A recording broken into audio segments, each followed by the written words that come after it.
Allahu Akbar, Allahu Akbar, Allahu Akbar.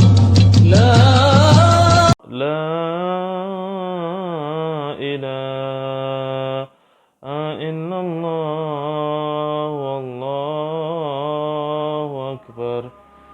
Allahu akbar walillahil hamd. Assalamualaikum warahmatullahi wabarakatuh. Alhamdulillahilladzi hadana bi'abdihil muqtari man da'ana ilaihi bil idzni wa katna dana labbaika ya man dalana wa hadana. Allahumma salli wa sallim ala sayyidina Muhammad wa ala ali sayyidina Muhammad. Saudara-saudara sekalian yang dirahmati Allah Subhanahu wa taala. Saya Al-Fakir Andriansyah beserta keluarga mengucapkan taqabbalallahu minna wa minkum wa siyamana wa siyamakum minal a'idin wal faidin kullu am wa antum bi khair. Selamat Hari Raya Idul Fitri 1441 Hijriah. Mohon maaf lahir dan batin. Pada hari ini saya ingin membuat sebuah konten yang berkaitan dengan Idul Fitri atau Lebaran pada tahun ini dengan judul Lebaran pada masa kolonial. Saudara-saudara sekalian, pembahasan kali ini adalah mengenai tentang Lebaran pada era dahulu kala di mana Indonesia atau dulu namanya adalah Hindia Belanda itu bagaimana sih keadaannya ketika Lebaran berada dalam pengawasan Belanda, berada dalam pengawasan Jepang ya. Yang sama-sama kita ketahui Indonesia itu banyak sekali dijajah. Artinya ada beberapa negara yang sudah menjajah Indonesia. Di antaranya yang paling terkenal ada Belanda, Nederland, dan Jepang. Ya, ada Inggris, ada Portugal, Portugis ya, Spanyol, ada Amerika. Cuma yang paling sangat terkenal ya, yang paling banyak, paling lama ya mendiami negara kita Indonesia itu ada Belanda dan Jepang. Saudara-saudara sekalian, dalam tulisan-tulisan yang beredar dari para pelaku sejarah pada masa kolonial Belanda itu ditulis oleh Snokho Kronje, salah satu sejarawan juga ya dan pelaku sejarah.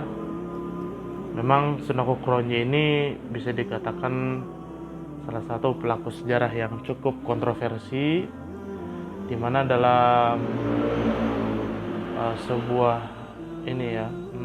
berita dikatakan, dalam sebuah kabar ya dikatakan Snokho Kronje ini salah satu orientalis ya yang berkamuflase untuk menghancurkan Islam dari dalam. Dia merubah namanya menjadi Syekh Abdul Ghaffar dan dia mendalami ilmu agama di Mekah cukup lama hingga akhirnya ke Indonesia mempelajari agama, menjadi seorang masyayikh ya, mencari celah tentang Islam ya untuk menghancurkan Islam dari dalam. Tapi kita tidak menceritakan soal itu. Yang kita ceritakan itu adalah bagaimana sih keadaan Lebaran pada masa kolonial Belanda sekitar abad 19 ya, abad 20 ya, awal 20 tahun 1898 sampai tahun 1904, bahkan mungkin tahun pendudukan Jepang ya tahun 19 43 gitu. Bagaimana keadaannya? Nah, saya mengutip dari tulisan Sunnah Ukronya, ada dari tulisan-tulisan dia ya, yang dimuat dari berita kabar ya, dan juga dari bukunya yang sudah diterjemahkan dalam bahasa Indonesia yang berjudul Islam di Hindia Belanda.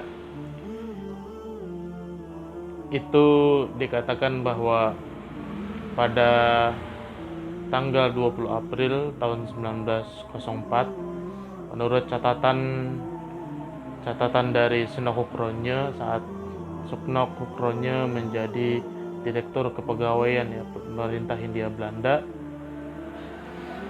di mana pada tanggal 1 Syawal itu ada perayaan yang luar biasa terjadi di Hindia Belanda, di mana perayaan tersebut ada hiburan yang cukup spektakuler ya.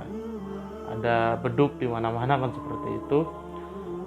Mungkin kalau kita analogikan di zaman sekarang itu seperti takbir keliling barangkali seperti itu ya. Terus selanjutnya ada hidangan ya, makan yang luar biasa seperti itu. Hidangan untuk kerabat seperti itu ya. Terjadinya silaturahmi besar-besaran. Ya, kalau dianalogikan zaman sekarang mungkin seperti halal bihalal seperti itu ya. Terus adanya membeli pakaian baru.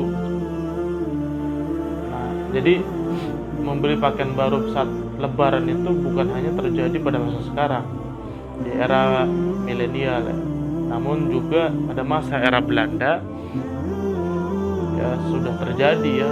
Nenek moyang kita, kakek kita, nenek kita pada zaman kolonial Belanda itu kalau setiap Lebaran pasti punya baju baru seperti itu. Walaupun sebenarnya hakikatnya baju baru bukanlah salah satu syarat ya orang tersebut dapat mengikuti atau dapat dikatakan menang gitu ya, berhak mengikuti hari raya Idul Fitri. Nah, akhirnya orang-orang Eropa melihat menurut Sunnah Ukronya ada kemiripan tradisi orang Hindia Belanda, orang pribumi Hindia Belanda pada saat itu dengan tradisi orang Eropa pada bulan Januari seperti itu, dimana dikatakan menurut Sunnah Ukronya orang-orang Hindia Belanda, orang-orang Eropa itu setiap bulan Januari sama melakukan sebuah perayaan besar, membeli baju baru ya, bersilaturahmi dengan kerabat seperti itu. Nah, hingga akhirnya menurut Sunnah Ukronya diputuskanlah ya pada tanggal 1 Syawal itu pribumi dan seluruh kepegawaian di pemerintah Hindia Belanda diliburkan seperti itu. Akhirnya ya pemerintah Hindia Belanda menetapkan ya, pada tanggal 1 Syawal ya, itu adalah tanggal ini ya, Inland New Year kalau bahasa Jepang, bahasa Belandanya seperti itu, atau tahun baru pribumi ya, padahal kalau kita sebutnya Lebaran kan seperti itu. Nah, makanya kita bisa lihat ya teman-teman sekalian di berbagai media ya, baik Instagram, di Facebook, di YouTube, beberapa kakek nenek moyang kita yang dulu ya pada masa kolonial Belanda kok bisa sholat kan gitu ya, ada dokumennya seperti itu. Nah, ini berarti kan sholat Id seperti itu diizinkan kan seperti itu oleh orang-orang Belanda pada saat itu. Nah, memang menurut Sunnah Ukronya ya sholatnya diizinkan tentu dengan protokoler yang ketat gitu ya, dan diawasi oleh tentara Belanda pada saat itu. Dan yang dicatat ya oleh Sunnah Ukronya itu sholat Id yang dilakukan oleh umat Islam ya, banyak yang di lapangan, salah satunya di lapangan water polo lane ya, sekarang disebut lapangan Banteng ya di Jakarta ya, depan Kementerian Agama ya Republik Indonesia. Nah itu pada masa Hindia Belanda ya.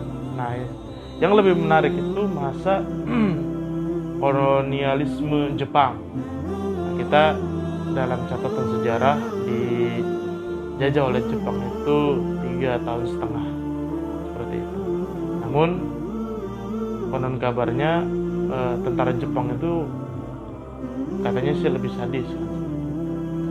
Nah, di mana saat Lebaran ya, pada pendudukan Jepang, orang-orang pribumi pada saat itu dipersilakan untuk melaksanakan sholat id, tapi harus melakukan saikere. Nah, saikere itu apa ya? Istilahnya tunduk atau menyembah ya, atau membungkuk ke arah timur ya, penyembahan terhadap matahari terbit seperti itu. Nah, jadi pada zaman dahulu ya nenek moyang kita sebelum melaksanakan sholat id, jadi nunggu matahari terbit dulu gitu ya. Setelah sudah membungkuk melakukan saikere, baru ya diperkenankan untuk melaksanakan sholat id. Lucu ya seperti itu. Itu adalah sekelumit daripada cerita tentang Lebaran ya pada masa kolonial Belanda dan kolonial Jepang. Mungkin memang kalau diceritakan secara detail, secara holistik ya cukup banyak kan seperti itu. Oke teman-teman sekalian, mungkin ini saja ya, mudah-mudahan apa yang bisa saya sampaikan bermanfaat. Nanti yang mau bertanya ya tentang sejarah seperti itu, khususnya sejarah Lebaran ya pada masa kolonial Belanda dan kolonial Jepang yang teman-teman belum mengerti, bisa cek di ini ya, di komentar gitu ya. Bisa teman-teman tulis di komentar, nanti insya Allah kalau ada waktu saya jawab. Terima kasih. Assalamualaikum warahmatullahi wabarakatuh.